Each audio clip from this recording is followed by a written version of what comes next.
a été utilisée, du moins par le monde, elle est utilisée dans le traitement des allergies respiratoires, dans le traitement des allergies aux venins immunitaires et dans les allergies alimentaires avec réserve, parce qu'il a été montré, selon les études, qu'elle risquait d'induire des réactions allergiques sévères, anaphylaxie.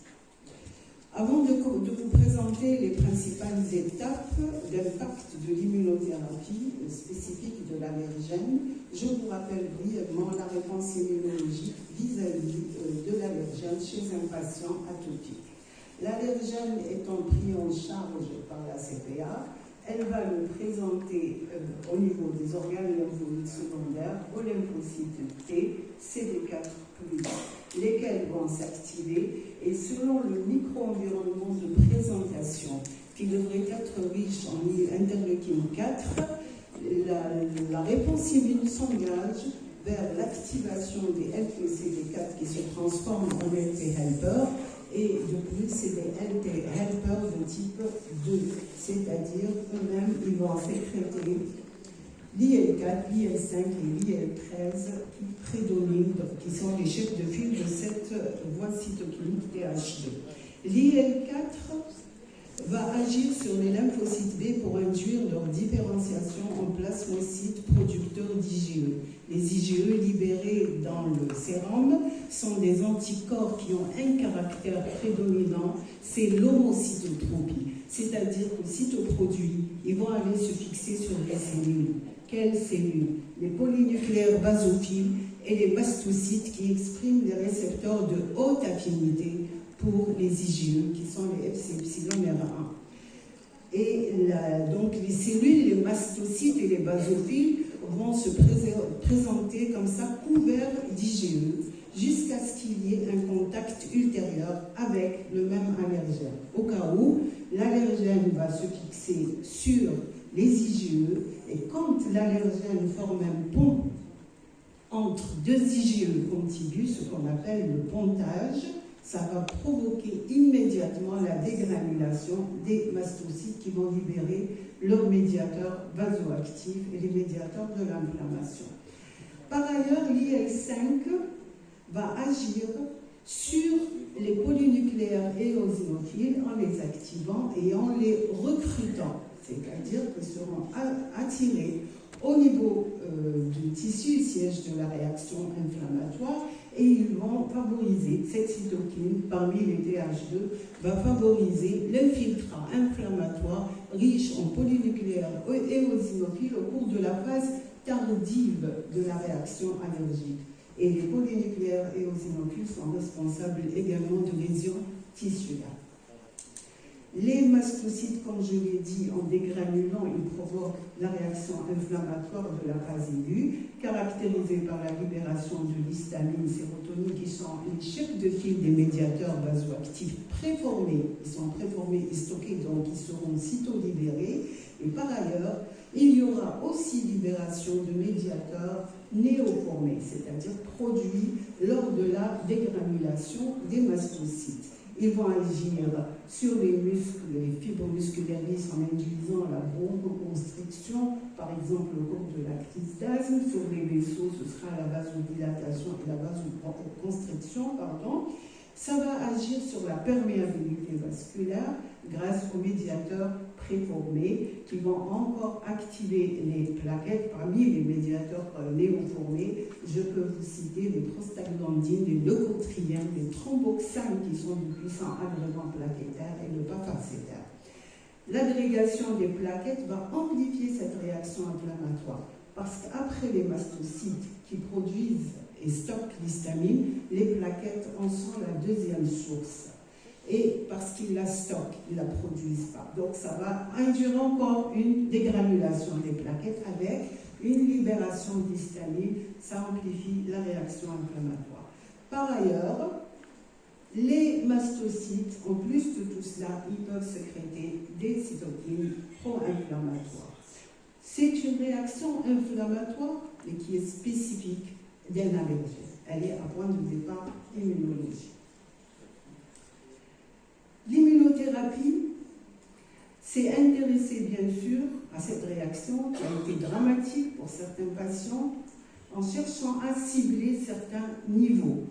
Comment bloquer cette réaction? Comment la réprimer? Comment diminuer cette réaction inflammatoire ou l'annuler? Parce que le seul traitement pour des réactions allergiques, à l'heure actuelle, c'est l'éviction de l'allergène. Il n'y a aucun traitement.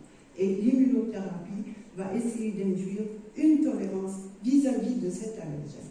Il ne s'agit pas d'une immunosuppression générale. Donc elle va agir à différents niveaux. Le premier niveau, c'est qu'il y a eu la génération des lymphocytes helper de type 2, qui sont à l'origine des cytokines IL4, qui sont à l'origine du switch vers les IgE des plasmocytes. Donc l'immunothérapie a ciblé cette polarisation TH1-TH2. Et si on inversait, et si on basculait vers la voie TH1, qui est l'antagoniste de la voie TH2. Donc on va agir en diminuant l'impact sur la production d'IgE. Elle va agir aussi sur la production, bien sûr, en changeant la différenciation des plasmocytes vers un autre isotype, mais également pour essayer de cibler les IgE eux-mêmes. Et ça a été l'avènement des anticorps monoclonaux qui bloquent les IgE, les anti-IgE. L'immunothérapie s'est intéressée bien sûr à la cellule clé de la réaction inflammatoire en général et de la réaction inflammatoire au cours de l'allergie, c'est-à-dire le mastocyte. Elle a cherché donc à bloquer cette dégranulation des mastocytes. Et elle a agi également au niveau de l'infiltrat inflammatoire, qu'il s'agisse de l'infiltrat au cours de la phase aiguë ou au cours de la phase tardive, en empêchant ce recrutement des polynucléaires, des eosinophiles et des autres cellules de l'inflammation. Parce que lorsque l'inflammation démarre, il y aura aussi l'implication des cellules de l'inflammation non spécifiques. Quels sont, les mécanismes dont je vais vous parler aujourd'hui? Les tests, les études sur l'immunothérapie ont montré que sitôt une immunothérapie entamée, et le suivi des patients a montré qu'il y avait une augmentation de production de l'IL-10 et du TGF-bêta. Et donc d'autres études, plusieurs équipes se sont intéressées aux phases précoces après une immunothérapie spécifique, et ils ont retrouvé à peu près la même chose. Donc on est sûr que le premier, on va dire, l'un des impacts de l'immunothérapie, c'est d'abord sur les lymphocytes. Elle va agir de deux façons. D'une part, elle va induire la génération de lymphocytes régulateurs qui présentent en surface le CD4, donc ces cellules sont CD4+, et le récepteur à l'IL bleu qui est le CD25+, et le facteur de transcription nucléaire, le FOXP3. Ce phénotype CD4+, CD25+, FOXP+, c'est le phénotype des lymphocytes régulateurs. Il existe deux types de lymphocytes régulateurs. Naturels, qui sont produits bien avant au niveau du thymus, et il y a les lymphocytes régulateurs induits. Les études, toujours, chez les patients allergiques, à l'état normal, chez nous tous, on a une bonne infiltration en Treg au niveau des tissus. C'est ce qui permet de contrôler les réactions inflammatoires. C'est ce qui permet de contrôler les maladies auto-immunes.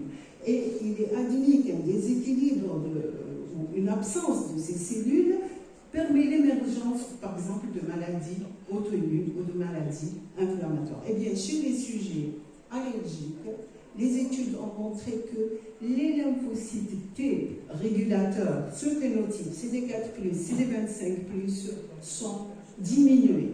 Ils ne sont pas présents. Et que les seules cellules qu'ils retrouvaient au niveau des tissus, c'était les lymphocytes T CD4+, mais CD25-, spécifiques de l'allergène. Après une immunothérapie, on voit une augmentation du nombre des cellules qui infiltrent les tissus et qui sont CD4+, CD25+, et donc il a été admis que c'est des lymphocytes T régulateurs non pas naturels, produits dès le départ au niveau du thymus, mais que ce serait une émergence de lymphocytes T CD4+, CD25+, induit par l'activation des lymphocytes T spécifiques de l'allergène. Et ce seraient des lymphocytes T régulateurs spécifiques de l'allergène. D'autre part, l'immunothérapie va permettre la polarisation ou le bascule du profil TH2 vers un profil TH1 qui est l'antagoniste du TH2 et qui se caractérise par la production de cytokine TH1 dont le chef de file c'est l'interféron gamma. Là encore, les études ont permis de doser cette cytokine après immunothérapie et elle était augmentée. Donc on a déduit cela.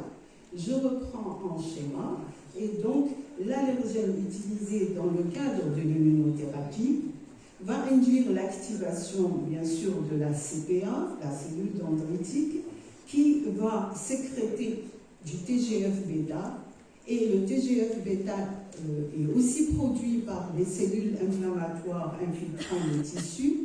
Cette cytokine, présente dans le micro-environnement de présentation, va permettre la différenciation des TCD4 en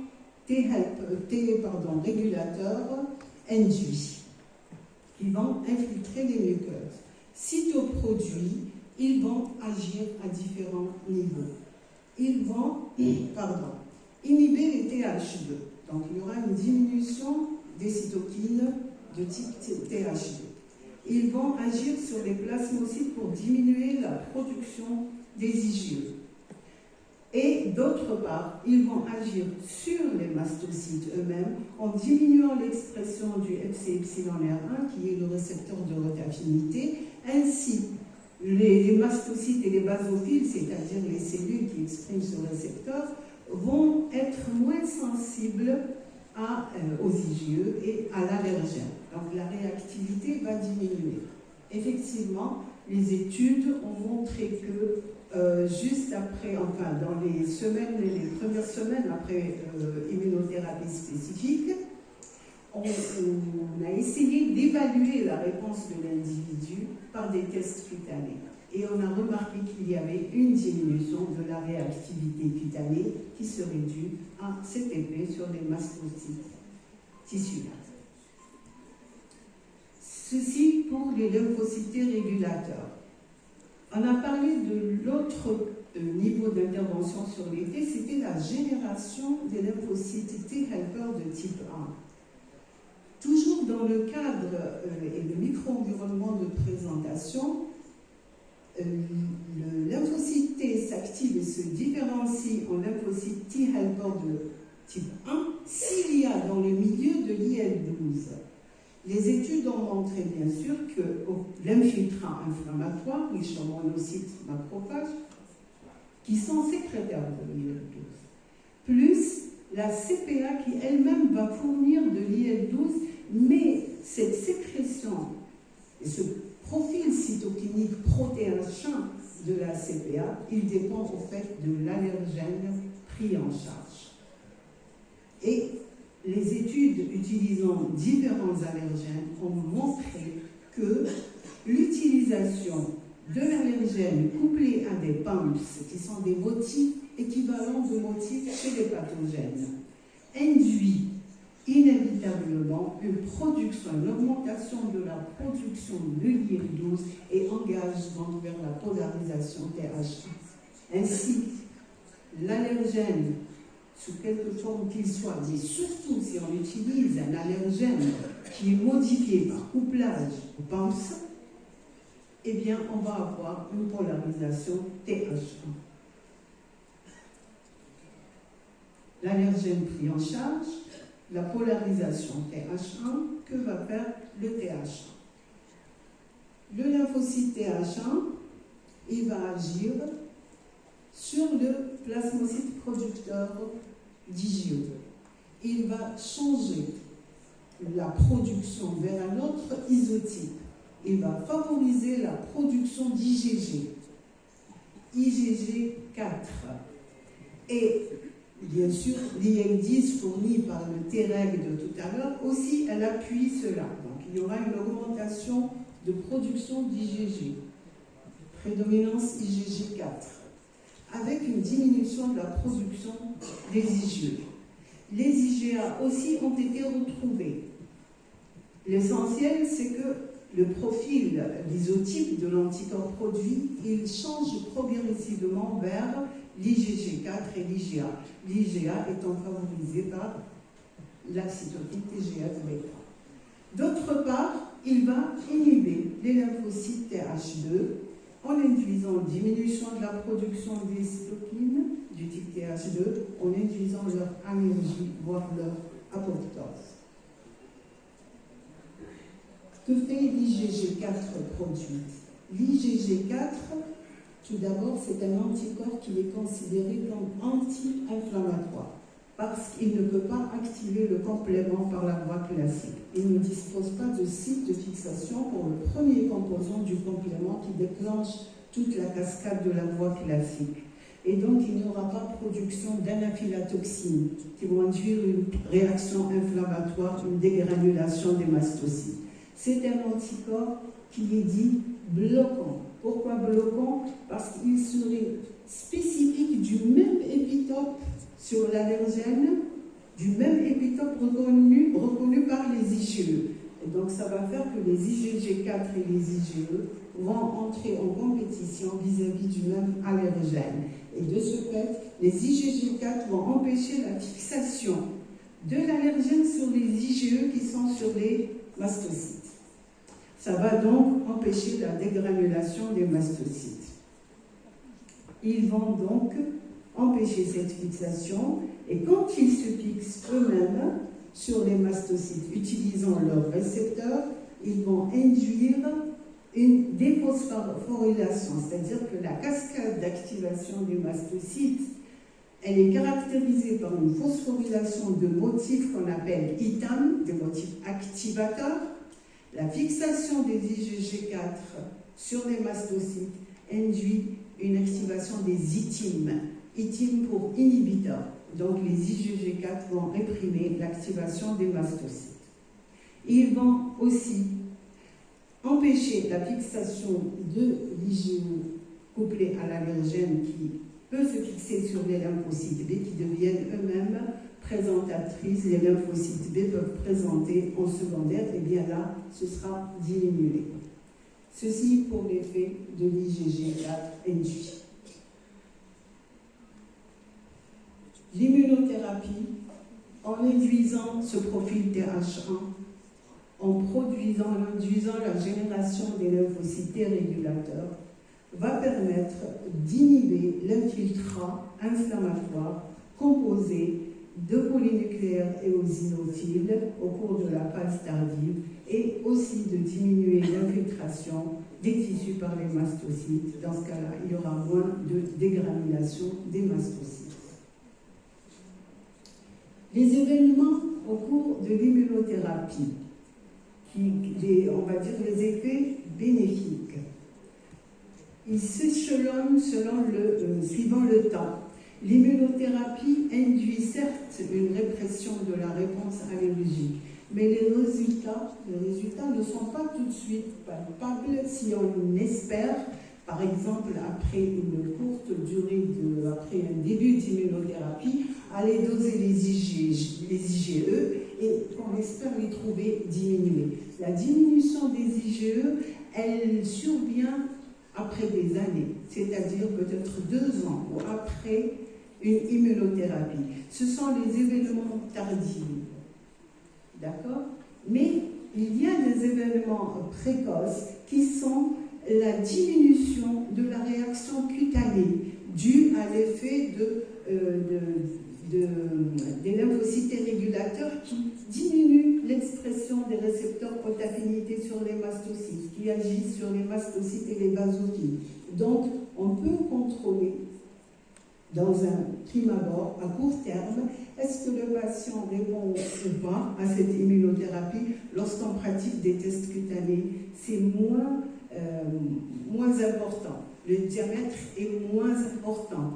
Même s'il y a libération de médiateurs, ils n'induisent pas de réaction allergique sévère. La dégranulation n'induit pas cela. À moyen terme, c'est la production des Treg régulateurs et c'est la production d'interféron gamma et d'IgG4. Donc, là encore, à moyen terme, si un patient répond, je peux l'évaluer par le dosage de l'interféron gamma ou des IgG4. Ça veut dire qu'il répond. Au cas où le patient ne répond pas, on ferait mieux, d'après les études, d'arrêter là parce que, comme je l'ai dit au départ, l'immunothérapie consiste à injecter des doses progressivement croissantes et si on continue, on risque de provoquer des réactions allergiques sévères. En bref, c'est tout ce que j'avais à vous dire concernant les mécanismes. Ces mécanismes que j'ai présentés, l'induction de lymphocytes régulateurs, la polarisation TH1, la production d'IgG4, c'est le dénominateur commun de l'immunothérapie, qu'elle soit par voie orale, sublinguale ou sous-cutanée ou épicutanée. Ce n'est pas un problème, mais il se passe que les sujets répondent différemment à cette immunothérapie. D'abord, ça implique une grande population de cellules et c'est hétérogène. Donc, on ne peut pas calquer sur un schéma ou s'attendre à des événements chronologiquement, voilà ce qui va se passer. Elle est, on va dire, diversifiée et variable selon les cellules qui interviennent, selon les doses de l'allergène, selon la voie d'administration de l'allergène. Et certaines voies, même sous-cutanées, il a été retrouvé qu'elles pouvaient induire des réactions sévères, voire fatales.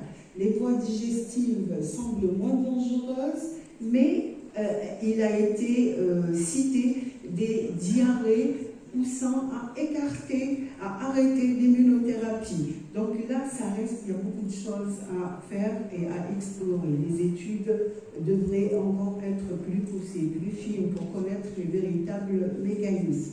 Il y a aussi un point important, c'est que l'immunothérapie, en administrant l'allergène chez certains patients, on obtient ces effets, ce gain, cette tolérance. Mais dès qu'on arrête l'immunothérapie, c'est la réapparition de la réaction allergique. Et on parle de dépendance de l'allergène, de l'immunothérapie, point d'interrogation. Donc, je pense que les connaissances fines des différents mécanismes restent encore à explorer. Et je vous remercie.